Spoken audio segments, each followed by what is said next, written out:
অনন্ত কোটি জীবকে জয় করবার তরে, সকলের জনমকে ধন্য করবার তরে এখানে গৌরাঙ্গের কাছে কোনো ব্যবধান ছিল না। কে ভক্ত ছিল, কে অভক্ত ছিল, কে ভজন করে না করে, কে উঁচু ছিল, কে নিচু ছিল, কে পাপী ছিল, কে পুণ্যবান ছিল, এটা মহাপ্রভুর কাছে কোনো ব্যবধান ছিল না। গৌরাঙ্গ আমার মহাপ্রভুর সংসারে আসার একটা উদ্দেশ্য ছিল, একটা ব্রতই ছিল যে আমি কাউকে ফেলে রেখে যাব না, আমি সবাইকে কৃপা করব, সকলের প্রতি আমার অপার দয়া হবে, সকলকে উদ্ধারের রাস্তা দেখাবো। এখানে উত্তম অধম আমার কাছে বিচার নাই, ভক্ত ভক্ত বিচার নাই, সবাইকে কৃপা করার জন্য অনন্ত কোটি জীব সবাইকে কৃষ্ণ চরণ কমলে পৌঁছিয়ে দেওয়া আমার মহাপ্রভুর সংসারে আসার উদ্দেশ্য ছিল। সবার অন্তরে যাতে কৃষ্ণ প্রীতি ভক্তি ভালোবাসা জাগে, আমরা সবাই যেন এক যুগে কৃষ্ণ ভক্ত হই, সবাই যেন কৃষ্ণ ভক্তে পরিণত হয়ে কৃষ্ণকে ভালোবেসে তাকে ভক্তি করে সেবা করে আরাধনা করে ভজন সাধন করে চিরজনমের মতো তার চরণ লাভ করতে পারি। এই কারণে গৌর সবার প্রতি কৃপা করলেন, করুণা বর্ষণ করে সেই কৃষ্ণ প্রাপ্তির রাস্তাটা দেখালেন। নিজে আজকে সুরধনী গঙ্গার কূলে বৈকাল বেলা ভক্ত নিয়ে হরিনাম কৃষ্ণ নামের খেলা খেললেন আর আমাদের শিক্ষা দান করলো, ভাই তোমরাও খেলো, সাদের জনম যদি ধন্য করতে চাও, সার্থক করতে চাও, এ জনমেই প্রাণ ভরে তুমি, কারণ এই কৃষ্ণ বলার জনম, কৃষ্ণ ভক্ত সঙ্গের জনম, একবার চলে গেলে ভাই আর তো মিলবে না, একবার হারিয়ে গেলে আর তো পাবে না। তাই এই জনমে সময় থাকিতে যতবার সাধুগুরু বৈষ্ণবের সঙ্গ করে নাও রে মন, এই জনমে সাধুগুরু বৈষ্ণবের সঙ্গ করে এই জনমে যতবার আকুল প্রাণে ব্যাকুল হয়ে কৃষ্ণ কৃষ্ণ বলে কাঁদো, কৃষ্ণ কৃষ্ণ বলে প্রেমানন্দে ভাসো। মহাপ্রভু নিজে আচরণ করে শিখাই গেলেন, ভক্ত শনে নামের খেলা খেলে নিজে প্রেমানন্দে ভাসলেন, কাঁদলেন, শিক্ষা দান করলো, ভাই এই মধুর নামের খেলা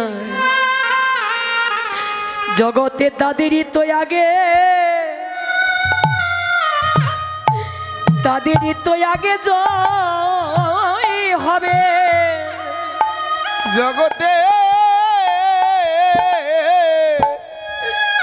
বলে তাদেরই তো আগে, ওরে তাদেরই তো আগে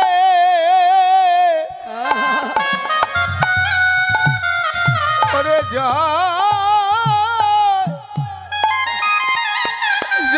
হবে,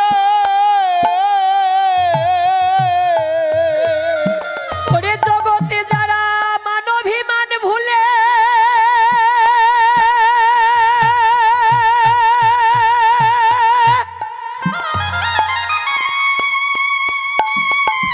ওরে মানভিমান ভুলে রে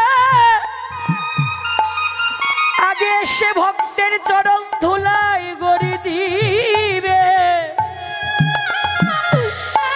তাদেরই তো আগে জয় হবে। ও যারা আগে এসে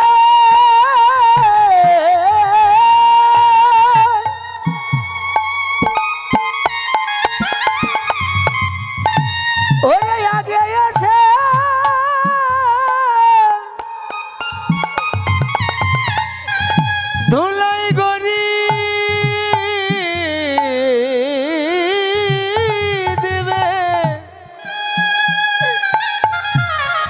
আগে জগতে তাদের তো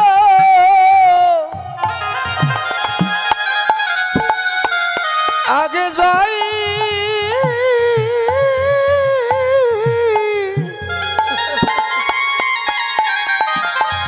জয়ী হবে ওরে এই বদনে বলে হরিবা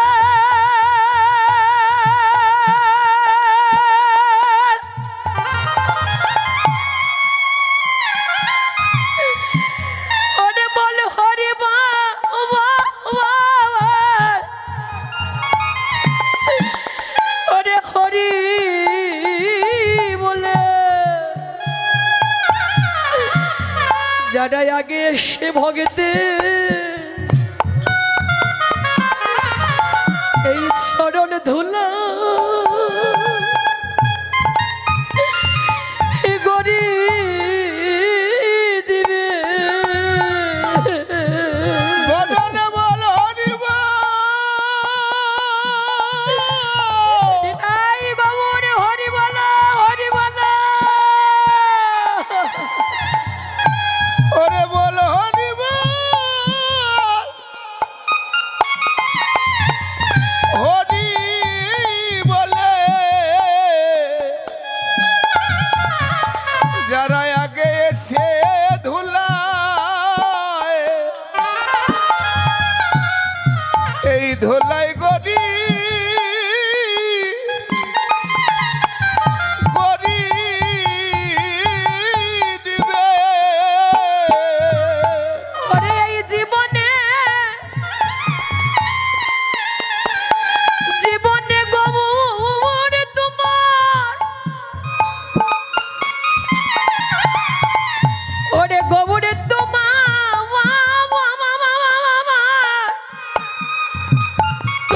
হলা আমি বলে ওরে যারা বদনে হরি বলে ধুলাই গড়ি দিবে তোমার হলাম বলে ধুলাই গড়ি দেবে তোমার হলাম বলে ও যারা আগে এসে ধুলাই গড়ি দিবে হে রে সংসারে যারা অহর্নিশি ভক্ত সঙ্গ ধরে হরিনাম কৃষ্ণ নাম নামের খেলা খেলে যারা প্রেমানন্দে ভাসে সদানন্দে ভাসে আমার ভগবান তাকে অহর্নিশি পাহারা দেয় ভগবান তাকে অহর্নিশি দেখে রাখে তাদের জীবনের ভার গ্রহণ করে ঠাকুর আপনি যদি নিরন্তর নামের আশ্রয়ে থাকতে পারেন সাধু সঙ্গ ধরে যদি কেউ নামের আশ্রয় গ্রহণ করে অহর্নিশি নামের ভাবনায় থাকতে পারেন নাম করে প্রেমানন্দে ভাসতে পারেন আপনার চিন্তা আপনাকে করতে হবে না আপনার চিন্তা ভগবান অবশ্যই করবে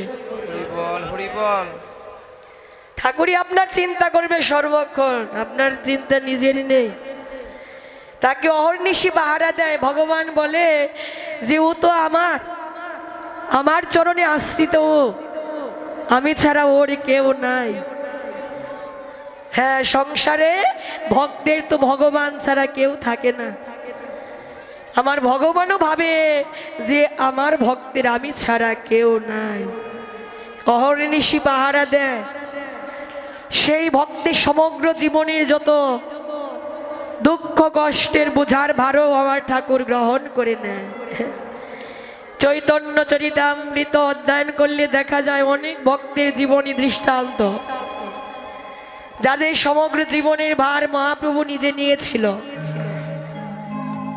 যেমন নামাচার্য হরিদাস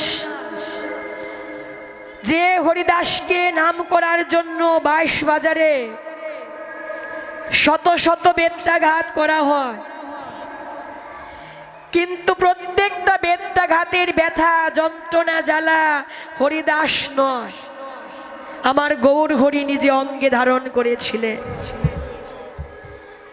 সমগ্র যন্ত্রণাটাই মহাপ্রভু নিজে নিয়েছিলেন, হরিদাস নয়।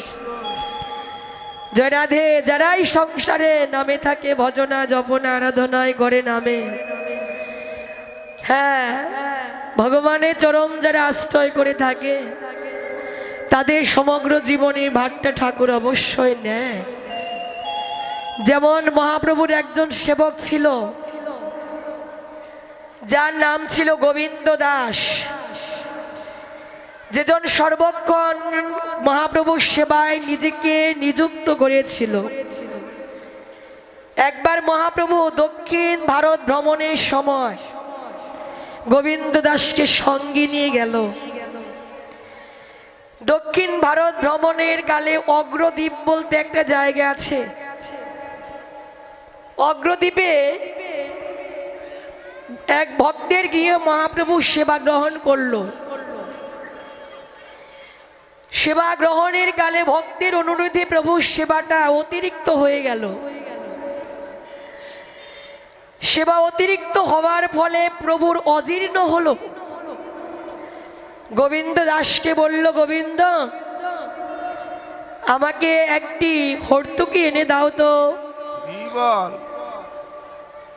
গোবিন্দ দাস নগরী ঘুরে কিছু হর্তুকি এনে প্রভুকে দান করলো। রাধে। অপরাধ বৈষ্ণব অপরাধ মা। কেউ যদি বৈষ্ণব অপরাধ করি তবে শত জনমের পুণ্য বিনষ্ট হয়ে যায়। আর বৈষ্ণবের কৃপা যদি কেউ লাভ করতে পারি, তার প্রতি ভগবানের কৃপা আর বাকি থাকে না। তা আমরা যেন বৈষ্ণবের কৃপাটুকুই নিয়ে যেতে পারি। কেউ যেন আমরা বৈষ্ণব চরণে অপরাধ করে পুণ্য ফল হারায় না যায়। হরি বল, হরি বল।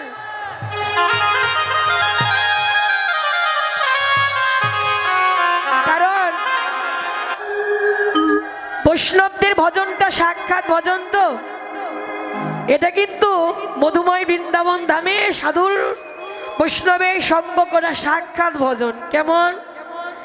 একজন ভক্তকে দেখলেই ভগবানের কথা মনে পড়ে। হ্যাঁ, মনে হয় না? হ্যাঁ, একজন ভক্তকে দর্শন করা মাত্রই মনে হয় এই বুঝি পরম বান্ধব, যেজন আমার গৌর গোবিন্দ পাবার পথে সন্ধান দিতে পারে। ভক্তকে দেখলে হৃদয় আনন্দ হয়, ভগবানের কথা মনে জাগে মা, প্রাণে জাগে। তাহলে এটা সাক্ষাতের চেয়ে সাক্ষাৎ কোনো কিছু নাই তো। এই বৈষ্ণব সংসারে প্রধান, বৈষ্ণব প্রধান যারা, তাদের দেখলেই ভগবানের স্মৃতি প্রাণে জাগে। মহাপ্রভুর কাছে প্রশ্ন রেখেছিলেন। এই কথাটা রঘুনাথ দাস, হ্যাঁ, বলেছিল, গৌর বলো বৈষ্ণব প্রধানকে সংসারে। গৌর হরি বলেছিল, রঘুনাথ, সংসারে বৈষ্ণব প্রধান সে, যার বদনে নিরন্তর কৃষ্ণ নামের ধ্বনি হয়, যাকে দেখলেই দর্শনকারীর মুখে কৃষ্ণ কথা উচ্চারিত হয়।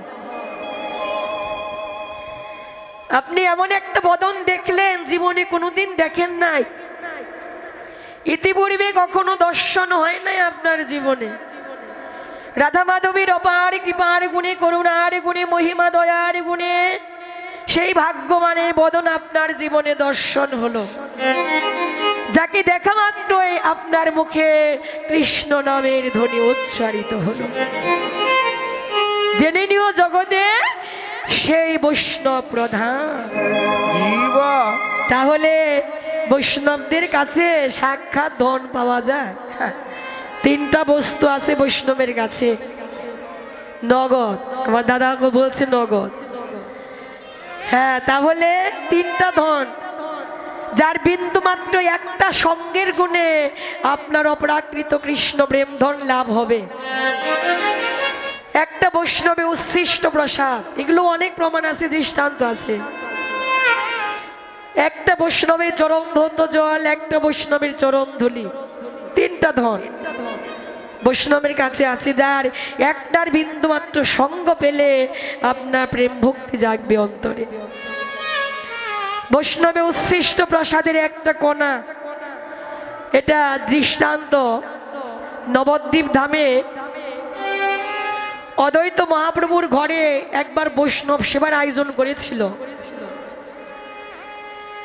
হাজার হাজার লাখ লাখ বৈষ্ণবরা সেবা করেছিল অদ্বৈত মহাপ্রভুর ঘরে। বৈষ্ণবদের সেবার অন্তে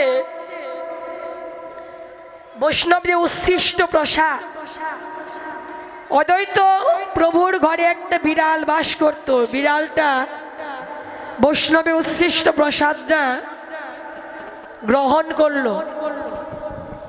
গ্রহণ করার পরে দৈবাত বৈষ্ণবের একটা উচ্ছিষ্ট কণা বিড়ালের মুখে লেগে রইল।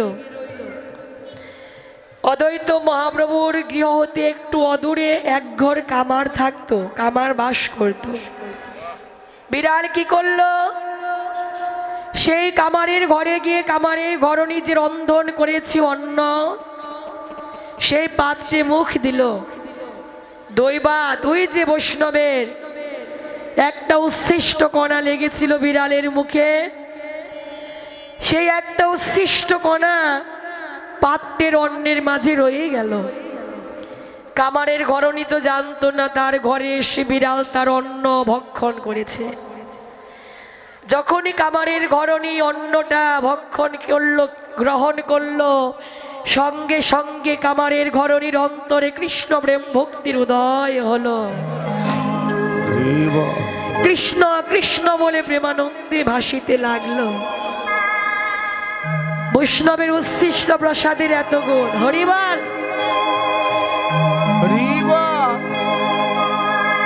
তাহলে মাগো বৈষ্ণবরা এত শক্তি ধারণ করে মা, তাই আমরা যেন কেউ কখনো বৈষ্ণবের চরণে অপরাধ না করি মা। বৈষ্ণবের চরণে যেন আমাদের দৈন্যতা থাকে, মতি থাকে। বৈষ্ণবের চরণে মাথা যেন নত করে বৈষ্ণবের কৃপা আমরা লাভ করে কৃষ্ণ প্রেমধনে সবাই ধনী হতে পারি। তাই ওই যে মহাপ্রভু গোবিন্দ দাস, গোবিন্দ দাসের কাছে যখন হর্তুকি চাইল, গোবিন্দ দাস এনে দিল নগরী ঘুরে ঘুরে। আরেকদিন তদ্রূপ মহাপ্রভুর অজীর্ণ হয়ে গেল। গোবিন্দ দাসকে বলল, গোবিন্দ আমাকে একটি হর্তুকি দাও তো। এবার আর দেরি করে নাই, সঙ্গে সঙ্গে হর্তুকি প্রভুর হস্তে দান করলো। প্রভু বলল, গোবিন্দ আরেকদিন হর্তুকি চেয়েছিলাম, হর্তুকি দিতে তোমার 20 থেকে 25 মিনিট দেরি হয়েছে। আজকে সঙ্গে সঙ্গে হর্তুকি চাইলাম আর দিয়ে দিলে, পেলে কোথায়? গোবিন্দ দাস বলল, ঠাকুর তোমার তো মাঝে মাঝে অজীর্ণ হয়, তাই আমি কিছু হর্তুকি এনে রেখেছিলাম। মহাপ্রভু বলল, গোবিন্দ তুমি তো সন্ন্যাস ধর্ম নিয়েছ, কিন্তু গার্হস্থ্যের মনোভাব তোমার যায় না। সন্ন্যাসীর সঞ্চয় করা অপরাধ, কারণ সন্ন্যাসীর সর্বতভাবে কৃষ্ণের উপর নির্ভর হওয়া উচিত। যে আমার কৃষ্ণ আজকে আমাকে যা মিলাবে তাই আমি গ্রহণ করব, কালকে কি খাবো সেটা ভেবো না, কালকে যা মিলাবে তাই খাবো। সম্পূর্ণ কৃষ্ণের উপর নির্ভর হওয়া উচিত, কিন্তু তোমার গার্হস্থ্যের মনোভাব যায় না। তুমি গৃহে চলে যাও, গৃহ ধর্ম করো, গার্হস্থ ধর্ম পালন করো। অগ্রদীপ হতে গোবিন্দ দাসকে পাঠিয়ে দিলেন প্রভু। গোবিন্দ দাস বিবাহ করলেন, বিবাহ করে গোপীনাথকে প্রতিষ্ঠা করলেন। নিত্য গোপীনাথের ভোগ রাগ করে, সেবা দান করে। হঠাৎ তার ঘরে একটা পুত্র সন্তান এলো, সুপুত্র। পুত্র সন্তান আসার কিছুদিন পরে তার স্ত্রী মারা গেল। স্ত্রী মারা যাওয়ার কিছুদিন পরও তার পুত্রও মারা গেল। গোবিন্দ দাস তো দিশেহারা। ঠাকুর গৃহে পাঠালে, সামান্য একটু ভর্তুকি সঞ্চয়ের ফলে তুমি আমাকে সন্ন্যাস ধর্ম থেকে বিচ্যুত করে তুমি আমাকে গার্হস্থ্য ধর্ম পালনে পাঠালে। স্ত্রীও মারা গেল, পুত্রও মারা গেল। গোবিন্দ দাস এখন দিশেহারা। হায় রে, আমার শেষ নিদান কালের কে আমার জীবনের ভার নিবে? আমার নিদান কালটাকে দর্শন করিবে কে? দেখবে জীবনের ভারটা কে নিবে? দিশেহারা। সময় মতো গোপীনাথের সেবা দেয় না, সময় মতো গোপীনাথকে ভোগ রাগ করে না। একদিন গোপীনাথ গোবিন্দ দাসকে স্বপ্ন যোগে দর্শন দিল। গোবিন্দ, তুমি আমাকে আগের মতো সেবা দাও না কেন? আগের মতো তোমার কাছতে আমি ভক্তি শ্রদ্ধা পাই না কেন? গোবিন্দ দাস বলল, গোপীনাথ, আমি বড় মর্মাহত।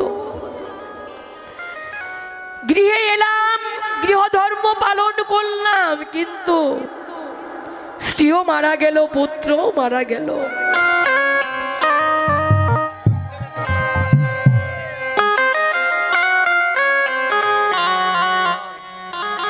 হে গোপীনাথ,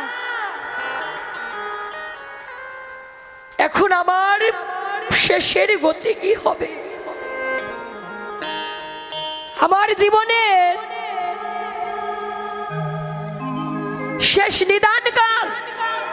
ভেবেছিলাম একটা পুত্র স্ত্রী চলে যাবার পর পুত্রটা আমার জীবনের শেষ অন্ত্যেষ্টিক্রিয়া করবে, পুত্রটা আমার জীবনের শেষ কাজটা নিজে করবে। সেই লক্ষ্য তো আমার চলে গেছে। কি গতি হবে? গোপীনাথ বলছে, গোবিন্দ, এই তো তোমার দুঃখ। আমি তোমাকে কথা দিলাম, যার কেউ থাকে না তার ভগবান থাকে। জগতে যাদের কেউ নাই তাদের ভগবান আপন করে গ্রহণ করে নেয় জীবনের ভার। গোপীনাথ বলছে, গোবিন্দ, তুমি দুঃখ নিও না, আমি তোমাকে কথা দিলাম।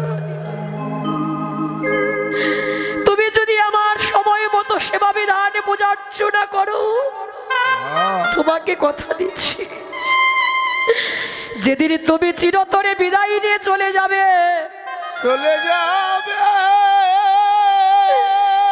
যেদিন তোমার প্রাণ পাখি বিদায় নেবে, সেদিন আমি তোমার নিজ পুত্র হয়ে তোমার জীবনের ভার গ্রহণ করব। সেই দিন নিজ পুত্র, তোমার নিজ পুত্র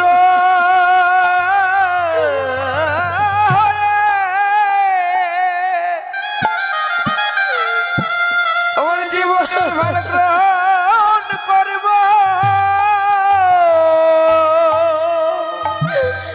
ওরে যেদিন এই জগৎ হতে, এই জগৎ হতে চির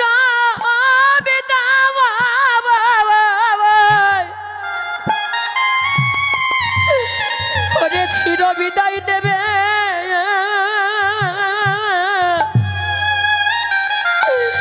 সেদিন নিজ পুত্র হয়ে তোমার জীবনের ভার গ্রহণ করব। সেদিন জগৎ হতে নিতাই গৌর হরিবল হরি হরিবল। এই জগৎ হতে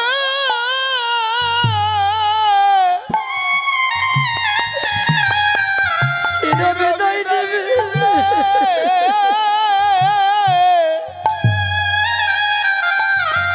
সেদিন নিজ পুত্র হয়ে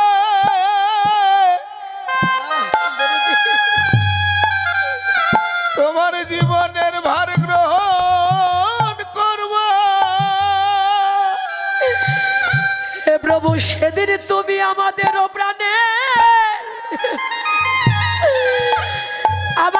প্রাণের বান্ধব হইও রে। সেদিন তুমি আমাদের সেদিন তুমি আমাদের প্রাণে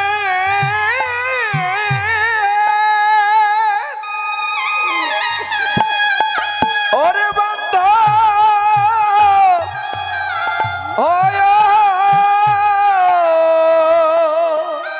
সেই দিন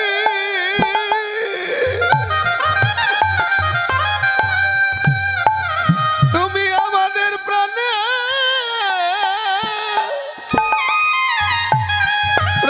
বান্ধ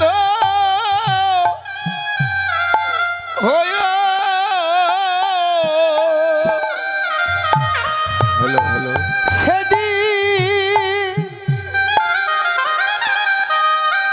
সেদিন আমাদের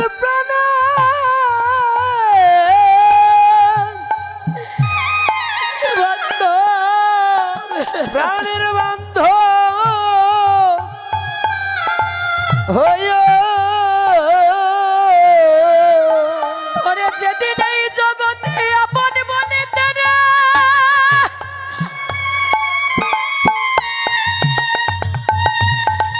ওরে আপন বলিতে রে আমাদের আর কেউ থাকিবে না রে। সেদিন কৃপা করে দরদি রে, তুমি আমাদের প্রাণের বান্ধব হইও রে। ও যেদিন আপন বলি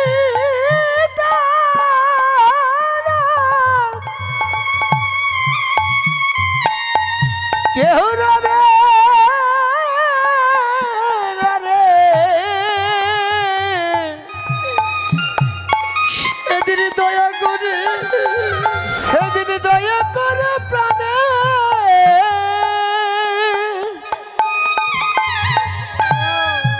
প্রাণের বান্ধব হইও। ও যেদিন আপন বলিতে আমাদের কেউ রবে না, তুমি সেই দিন প্রাণের বান্ধ হইও। ওরে আমাদের সেই বিদায়ের কথা রে বান্ধ,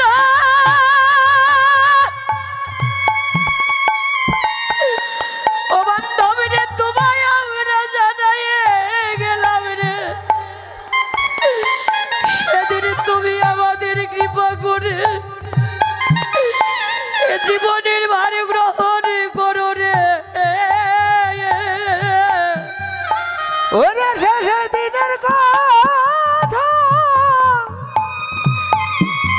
তোমায় জানাই তোমায় জানাই গেলাম,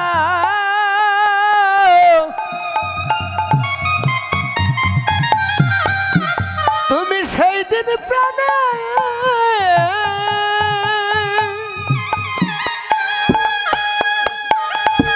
প্রাণের বান্ধব হইও।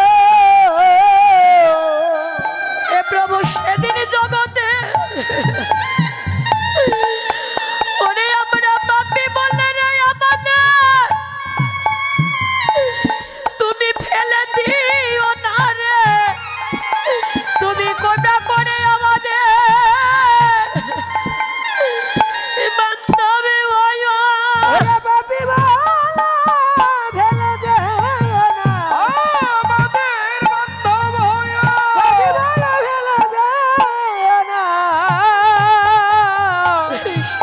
তুমি দয়া করে সেই দিন প্রাণে বন্ধ হয়ে রে এই যে কীর্তন মিডিয়া দাদা খুব ভালো দাদা আছে, সবাই চলে গেলে এটা যাবি না, এটা থাকবি। খুব ভালো, এনার চ্যানেলে ভালো ভালো কীর্তন আছে। কীর্তন মিডিয়া টিম লিখবেন, অনেক কীর্তন আসবে, আপনারা শুনবেন। আমাদের অনেক কীর্তন ছাড়া আছে। কীর্তন মিডিয়া টিম সকল সনাতন ধর্মে যত বড় বড় কীর্তনীয় আছে, কীর্তন হয়েছে নাম কীর্তন লীলা কীর্তন। এই যে কীর্তন মিডিয়া এই চ্যানেলটি সকল কীর্তনীয়দের কীর্তন এই ইউটিউব চ্যানেলে পাবেন আপনারা। সনাতন ধর্মীয় অনুষ্ঠান ইউটিউব চ্যানেল কীর্তন মিডিয়া। আপনারা সাবস্ক্রাইব নতুন কীর্তন করবেন এবং অষ্টকালী নীলা কীর্তন, গীতা পাঠ, মহানাম যজ্ঞ অনুষ্ঠান, এক নাম নীলা কীর্তন, আপনারা সকলেই ওই চ্যানেলে সাবস্ক্রাইব করবেন গীতা পাঠ, ভাগবত পাঠ সকল কিছু এই চ্যানেলে দেখতে পাবেন। এবং সকলেই দেখবেন এবং বেশি বেশি করে শেয়ার করবেন, যেন সকলের মাঝে দাদা আরো ভালো ভালো কীর্তন আপনাদেরকে উপহার দিতে পারে। কীর্তন মিডিয়া সকল ভক্তগণই এই চ্যানেলটি দেখবেন। হ্যাঁ, তো গৌর হরি বল। হরি বল, হরি বল। আমার এই দাদা আমার অনেক কীর্তন সেরেছে বাবা। আমার এই কীর্তন মিডিয়া টিম লেখলে বহু কীর্তন, আমার কীর্তন, অন্যান্য কীর্তন, বাউল গান, কবি গান, শব্দ গান, লীলা কীর্তন, নাম কীর্তন, অনেক কিছু পাবেন। আপনারা এই চ্যানেলটা সাবস্ক্রাইব করবেন, এটা আমার অনুরোধ।